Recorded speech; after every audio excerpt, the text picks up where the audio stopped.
This is case number B25-04011-A, Montanez Merriweather. You've been indicted with 3 counts felonious assault, 3 counts assault, and 2 counts aggravated riot. Have you received a copy of your indictment? He has, Your Honor. The plea is not guilty as to all counts. Question I have for you at this point. Has he been indicted federally on other charges? Yes, Your Honor, on 1 weapons under disability that they decided to indict as of yesterday. So are they going to pick him up, or I haven't let's handle our received. case first? I haven't received information as this happened late yesterday, but I still would like to address bond after consulting with another attorney that may be assisting with that. It would still be our expectation to ask for a release as that case is pending. Not to get too much into that, but there are other occupants in the vehicle that was involved with, so he may have a defense as to both. Mr. Prosecutor, has the bond? Your Honor, as the bond remained the same, I think it's reasonable. What is the current bond? I believe on Mr. Merriweather, it is $500,000 with the indicia that bond be posted. The reason I think the bond is adequate, Your Honor, when these cases first came in through Room A, it was a very new situation. All the investigation had not been completed. And I'm going to repeat myself quite a bit here this morning. Please do. The grand jury, after hearing the probable cause of these cases, added several charges to each and every one of these defendants. For example, Mr. Merriweather came into Room A with a felonious assault and 1 count of assault. Through their investigation and our presentation to the grand jury, he's now been indicted on 3 counts of felonious assault, 3 misdemeanor assaults, and 2 counts of aggravated riot. I think the bond where it says appropriate. I would not ask to reduce the bond. I know he is a holder from the federal court system, and my great concern is if he posts a bond here, he will be taken into federal custody. On a gun charge in federal cases, Your Honor is aware there's substantial mandatory time. It's a very real possibility that if he was taken into federal custody, we would never get Mr. Merriweather back into Hamilton County for a good number of years. I believe the bond in this particular case is sufficient and adequate, and I ask that you keep it the same. With the conduct in other cases in this courthouse. And if the media was not here and if the attention on this case was not here, I genuinely believe that a $75,000 bond for a fistfight would be absolutely reasonable to almost any jurist in this courthouse. Except for the fact that he was out on bond when he committed this, or allegedly committed this offense. Correct? And Your Honor, I And think you know that how I am with you. I agree with that, sir. Another offense. I agree, sir. Throughout the short duration of this case, several defense counsels said that racial epithets were thrown at these people.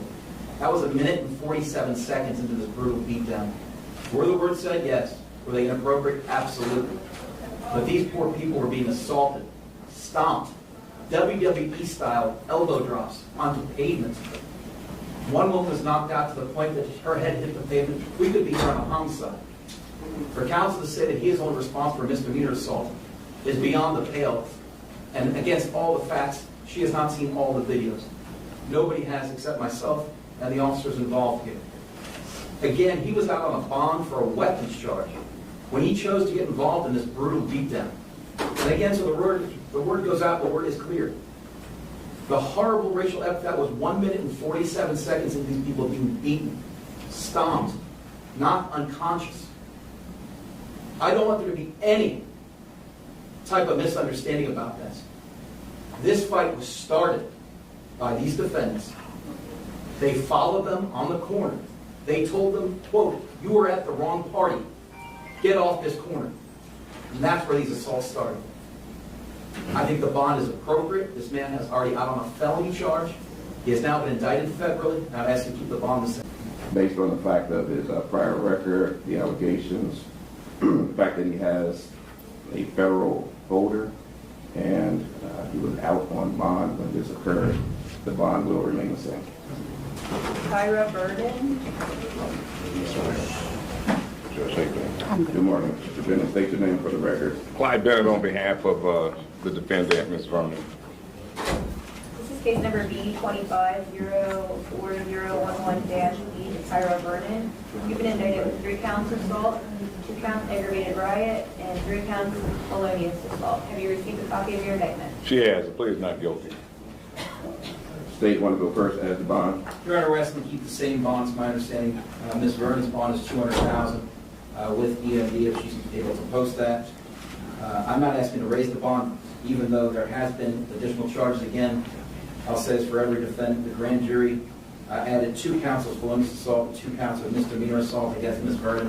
When she went through May, she only had 1 such count of each, as well as an aggravated riot. I think that the bond is appropriate for her involvement here. And with that, we'd ask you to keep the same bond. Mr. Bennett? Judge Triggs, the bond is not appropriate. The bond is it's unconstitutional. It's inconsistent with the law, specifically Ohio Revised Code 2937.011. There was a bond reform, and the legislators came up with factors and came up with laws to determine what is an appropriate bond. That is what's glaringly absent in these matters, is the law. The catalyst for the bonds in this case is race and politics, not the law. If you concentrate on the law, there's no way this woman should have a $200,000 bond for what she's charged with and what they claim she did. If you remove race and you remove politics, this is a fist fight and a brawl that was fueled by alcohol consumption and that was initiated by some of the alleged victims. So why is her bond $200,000? Why is it $200,000? Because of race and politics, but race and politics has no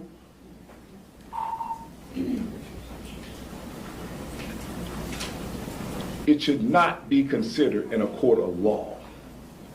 That's the imperative of judicial integrity. It's unconstitutional to consider race. It's strictly prohibited by the United States Constitution. Studies by the Ohio Supreme Court have said the issue of race and racial disparity still exists in the state of Ohio, and this is an example of it. It's wrong, and I'm asking the court to make it right by giving a bond that does not consider race and does not consider politics, a bond that is consistent with the law, consistent with her history, and consistent with what she allegedly did. And I think that bond would be, and I'm going to echo the sentiments of Ms. Deardor, because I've looked at the other felonious assault cases and the aggravated rioting cases, and a bond, typically for a young lady like this, is an OR bond with a stay-away order. The claim is that she punched and she kicked someone. So a $200,000 bond for that alleged conduct is excessive and unconstitutional. All right, the bond will be set at $25,000 at 10%. That would be with envy. Thank you. I'll give her open hours to go to work, to do what she needs to do. She is to stay away from downtown. You understand? Thank you. So she will be, oh, I'm not finished. I'm sorry, Your Honor. If she tampers with her monitoring unit anyway, or is in the downtown area outside of her hours in any way, according to MD, her bond will be immediately revoked and she will be held without bond until the trial. Thank you. I'll be clear. This is Dominique Kittle. No, Jermaine Matthews, number 36. This is case number D25-04011-D, Jermaine Matthews. You've been indicted with 3 counts of assault, 2 counts of aggravated riot, and 3 counts of felonious assault. Have you received a copy of your indictment? He has. How do you plead? Not guilty. Guilty on behalf of the state, Your Honor. Your Honor, we're asking you to take a look at the bond for Mr. Matthews. And I want to be quite clear, it's not because he is the only person that posted the bond. Rather, we're asking you to review the bond based upon the fact that, again, the grand jury added some serious counts here. When Mr. Matthews was first arraigned in Room A, he had 2 counts of felonious assault and the aggravated riot and 2 counts of assault. The grand jury has added a count of felonious assault and a misdemeanor count of assault. I know he is present here today, represented by counsel, whom I've been in great contact with. However, I think the court should review the bond due to the fact that he has never been arraigned on these newly added charges, obviously the most serious being an F2. I can tell the court Mr. Matthews was one of the main instigators of this event. That is going to be proven by video.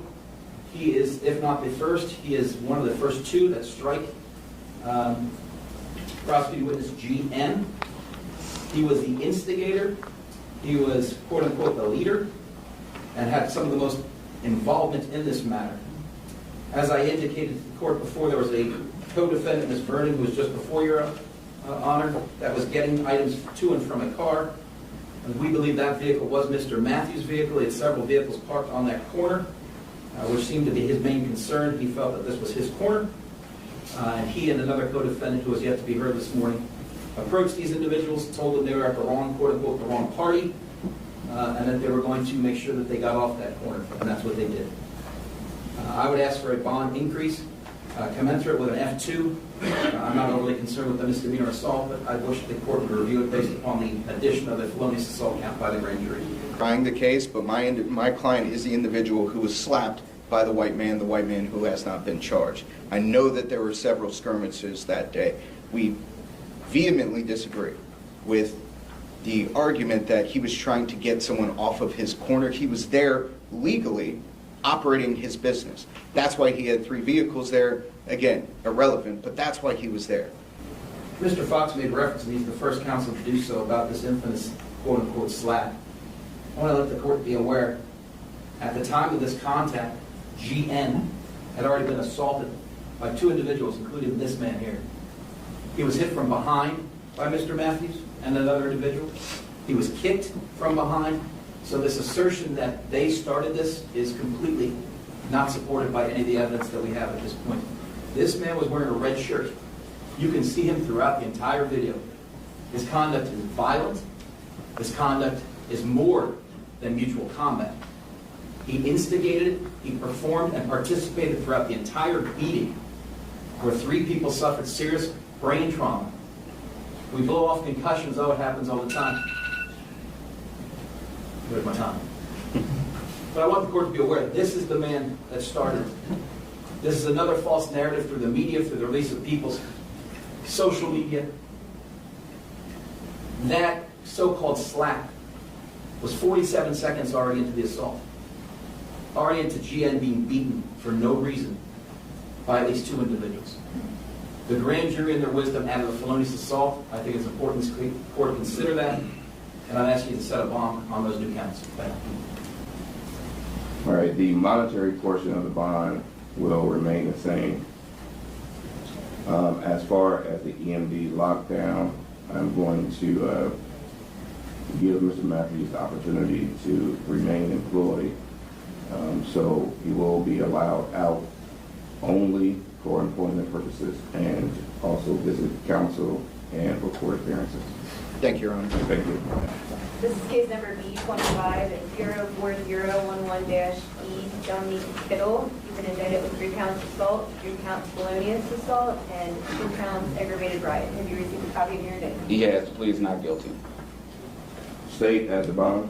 Kip Gunn, on behalf of the state of Ohio, Your Honor, we're asking the court to re-examine Mr. Kittle's bond as well. Not to be redundant, but grand jury added 2 counts of felonious assault. He was originally arraigned in room A.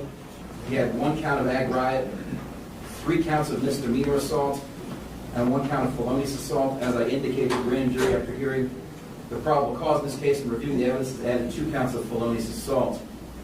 I can tell you that this defendant was directly involved and had great contact with all 3 victims of the felonious assault. He also assaulted a 64-year-old man, knocking him to the ground.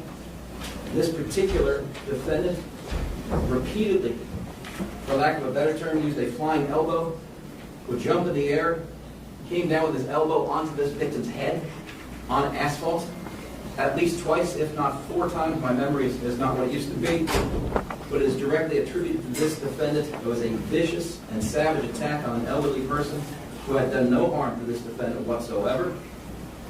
Again, Mr. Kittles, along with the defendant you just heard, instigated this entire event. They struck the original victim, GN, who had done nothing but standing on a corner waiting for an Uber. It is the state's assertion that Mr. Kittles, as well as Mr. Stewart, were the instigators of this entire event by striking this individual at least 4 times, all from behind. And I ask you to consider the bond on the 2 new counts of felonious assault. As for his record, I can address that after Mr. Evans has given an opportunity. I'll look at that right now. Mr. Evans, I didn't give you an opportunity to state your name for the record. Joshua Evans for the record, Judge. Sure, go ahead. Judge, I'm asking this court to lower this bond and release Mr. Kittle on a Current OR. bond is? I believe it's $290,000 straight, Judge. I'm asking the court to release Mr. Kittle on an OR bond, or at the very least set a bond that's fair and reasonable under Criminal Rule 46. This court knows Mr. Kittle. In 2021, in case number C21CRB 5651, the Hamilton County Court Clinic found him incompetent and unable to be restored. based on his diagnosis of paranoid schizophrenia. Nothing about his mental health has changed, and I'd be willing to bet there's a lot more mental health issues that needs to be addressed once he's evaluated again. It's highly likely this result will be the same. He'll be found not guilty by reason of insanity. The videos from the incident also tell a very different story than the headlines. So are you asking me to order a court clinic today? I would like a court clinic, Judge. All right, go ahead. Mr. Kittle in this video is visibly scared. He's being chased. And excuse my language, he's being called nigger repeatedly all throughout the videos. Mr. Kittle tells me he was attacked off camera. This was a man not starting trouble. It was a man that was clearly in fear. And right now, while Mr. Kittle is being held in the Hamilton County Justice Center, he's not receiving his prescribed medication or the medical attention he needs for his condition. This is dangerous for him, and it does not serve the interests of justice to keep him in an environment where his health is deteriorating. This bond is also not consistent with how similar cases are handled in this courthouse. I've seen far more serious fights and altercations in this very courthouse where no charges were filed whatsoever. And what's troubling the most here is that there's one common denominator between the people who are arrested and those who walked away without charges. The arrested, they clearly don't have the complexion for the protection that these other individuals had that weren't charged. Bond is meant to ensure appearance in court, not to punish, not to respond to media pressure. This case has been overcharged and overpursued because of national attention. Mr. Kittle is paying a price for it. A jury has heard any evidence or anything of that nature. Mr. Kittle is not a flight risk. The bond is saying they'll be evaluated. After we get that evaluation, we can revisit the bond. Thank you, Judge. Good morning. State your name for the record. Bernard Mundy on behalf of Mr. Bond. This is case number B25-04011-E, Aisha Devon. You've been indicted with 3 counts assault, 3 counts felonious assault, and 2 counts aggravated riot. Have you received a copy of your indictment? She has. It's Aisha Devon. How do you plead? Not guilty, Judge. State the bond. Remember, as the bond, I was asked to consider, again, grand jury added some charges against Ms. Devon. When she was arraigned in room A, she had 2 counts of felonious assault and an aggravated riot. The grand jury has added a count of felonious assault as well as 3 counts of misdemeanor assault. I think the bond should be reviewed. What is the current bond? I'd have it as $300,000 total. It's $300,000 secured plus EMD plus jurors if requested. Go ahead. Her record is minimal, Your Honor, no prior felony convictions that I can see. However, she is another individual that engaged herself. She was not in the original skirmish between Mr. Kittle, Mr. Stewart, and our prosecuting witness by the initials of GN. She was also retrieving and going in and out of the motor vehicles of a co-defendant. Unlike Ms. Vernon, I can submit to the court based upon the video evidence, she clearly stomps on the head of GN repeatedly. And I will stress to the court that was while he was already beaten down and he was laying prone on the asphalt in the middle of 4th and Walnut Street. I think she is, despite her lack of record. I don't know if alcohol was involved here. I don't know if it was just terrible decision-making, obviously, but she is directly involved in traumatic brain injury caused to 2 individuals that did absolutely nothing to her, had no contact her whatsoever. You know, I rebut that. If you're going around assaulting, causing traumatic brain injury to people you've never met before, because the opportunity presents itself, you are clearly a danger to the public, and that's one of the factors the court can consider. The only thing I would add, Judge, 6 co-defendants, I think, at this particular time, so it remains to be seen who's going to be responsible for the injuries. I'll make her bond $25,000 at 10%. She will be on EMD with work privileges only. Of course, she can attend meetings with you and come to court. Thank you, Your Honor.